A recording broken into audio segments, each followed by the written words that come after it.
Hey guys, tonight we're going to talk about something you don't often hear about. We all know that the German soldiers on the Eastern Front were some of the most hardened and brutal fighters in the Second World War. But as the war dragged on, they developed a deep, almost primal fear of the Soviet soldiers they were fighting. This wasn't just the normal fear of battle, it was the terror of a man who knew exactly what was coming for him, because he was the one who had unleashed the horror in the first place.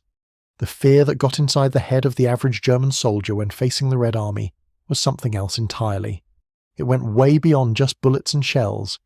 It was a perfect storm of the ideology they were fed, the incredible brutality they were ordered to carry out, and the haunting, ever-present thought of a revenge that they themselves had made inevitable.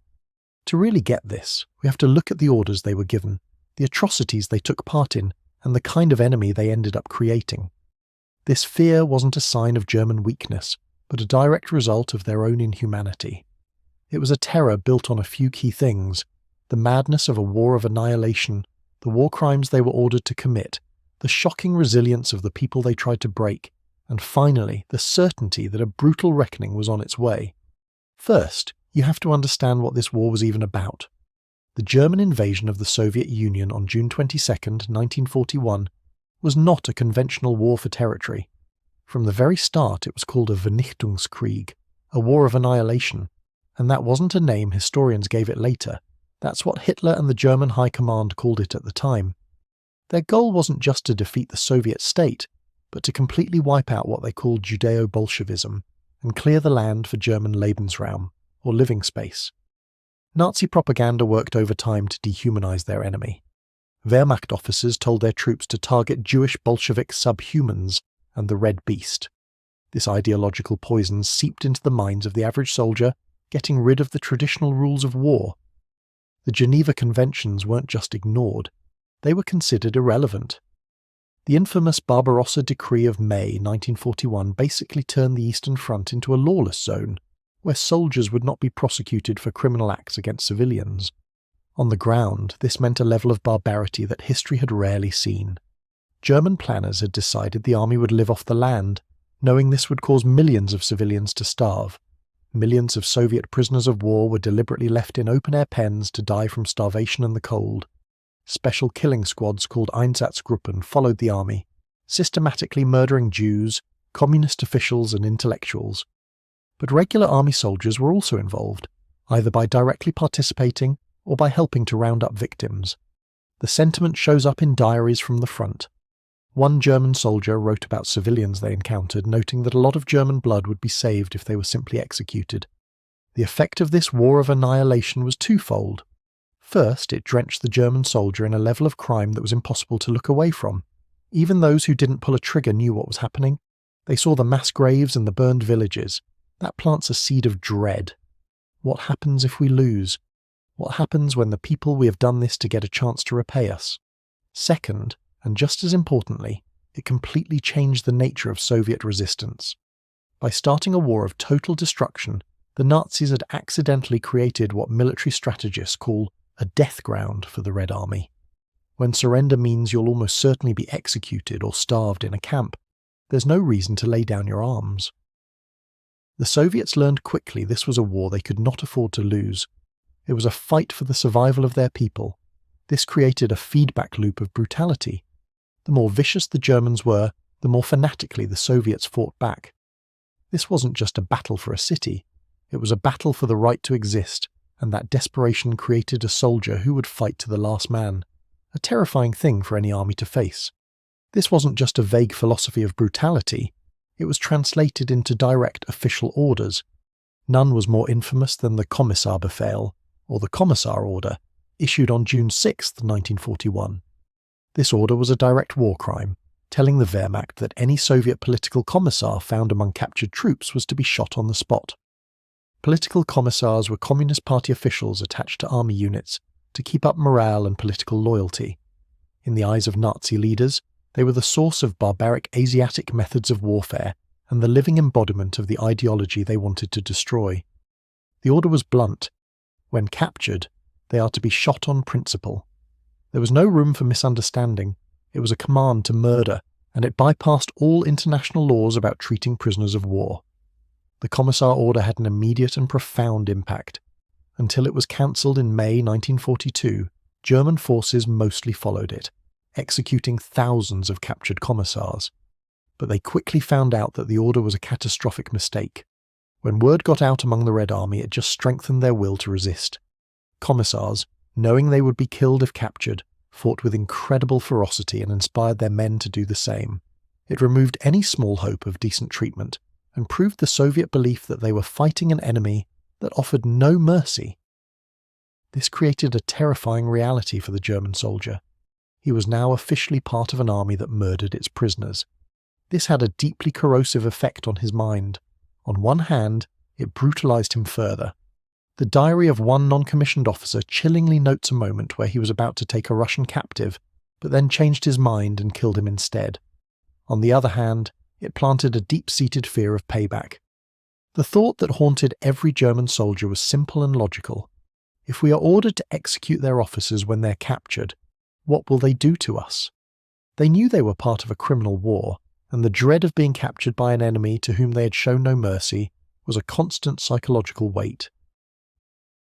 If you're finding this look into the darker psychological side of history compelling, take a moment to subscribe. It really does help us continue to produce detailed content like this, and let us know in the comments, what other untold stories from history would you like to see covered? Now, let's get back to the sheer tenacity that so terrified the Wehrmacht. German propaganda had sold its soldiers a story. The Soviet Union was a primitive, backward state, a colossus with feet of clay that would shatter after the first powerful blow. Its people were portrayed as Slavic Untermenschen, or subhumans, incapable of fighting a modern war or resisting for long.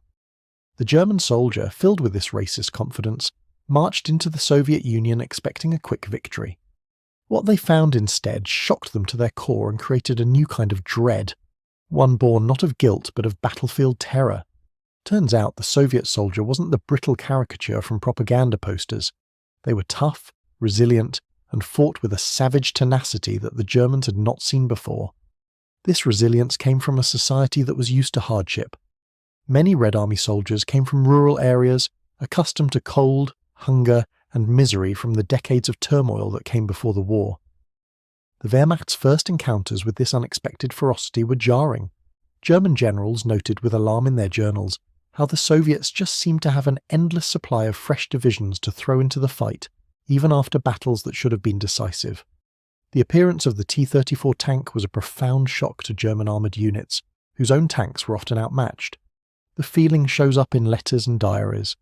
In 1943, one German lieutenant wrote with a sense of foreboding that he feared they could expect everything from the Soviets, and that they shouldn't fool themselves. He acknowledged that the Soviet infantry had become considerably better. This wasn't the orderly warfare some had experienced in France. This was a desperate, no-holds-barred fight against an enemy who simply refused to break. The Soviets showed an incredible ability to take catastrophic losses and still regroup, reform, and counterattack with fresh energy. For the German soldier, this meant that victories were never final. A position they had taken at great cost could be hit with a ferocious counterattack just hours later. This had a huge psychological impact. The German soldier's belief in his own superiority began to crack. He was facing an enemy that was not only ideologically driven to fight to the death, but was also incredibly tough and increasingly well equipped. The cold, which froze German equipment and soldiers still in their summer uniforms, was a familiar enemy to the Siberian divisions that suddenly appeared to defend Moscow. The vast, unforgiving landscape was their home. The diary of one German soldier captured in 1942 reveals a growing dread about the coming winter, a fear made worse by the endless rumours and the sight of lice on his comrades, a grim sign of the misery to come. This was the terrifying realization that the subhuman they had come to conquer was, in fact, a formidable warrior. If the first few years of the war planted the seeds of fear, the final year saw that fear bloom into pure, all-consuming terror. As the tide of war turned after the battles of Stalingrad and Kursk, the Red Army began its relentless march towards Germany. For the German soldier and civilian, the abstract dread of payback became a terrifying, approaching reality. The cry of "Der Ivan kommt," Ivan is coming, filled the German people with a unique and profound panic. This fear was deliberately fueled by both sides. Soviet propaganda, which once focused on encouraging surrender, now shifted to promoting a righteous fury for vengeance. The writer Ilya Ehrenberg famously wrote the slogan, "Kill the German," which was spread widely among Red Army troops. As they liberated their own land, Soviet soldiers were systematically shown the evidence of Nazi atrocities. They saw their ruined villages, learned that their families had been murdered, and uncovered mass graves. One account states that the Red Army exhumed Jewish corpses and placed them along the roads with signs reading, "Look how the Germans treat Soviet citizens." At the same time, Nazi propaganda, in a desperate attempt to make people fight harder, broadcast lurid and often exaggerated tales of Soviet brutality. But these stories found an audience ready to believe them, because German soldiers and civilians knew what their own armies had done in the Soviet Union and were terrified it would be done to them in return. As the Red Army crossed into German territory in 1945, these fears were realized in a wave of violence. The built-up anger over years of suffering erupted in looting, mass rapes, and killings. German soldiers, now in retreat, were terrified of being captured and made frantic efforts to flee west, hoping to surrender to the Americans or British rather than fall into Soviet hands. This terror reached its peak in the civilian population. As the Red Army advanced, a wave of mass suicides swept across eastern Germany. In the town of Demmin, for instance, hundreds of people, in some cases entire families, killed themselves rather than face the Soviets. They drowned themselves and their children in rivers, hanged themselves, or used poison. This was the ultimate expression of psychological terror, a state of fear so absolute that death seemed like the better choice. Even in the final chaotic Battle of Berlin, this fear was a defining feature.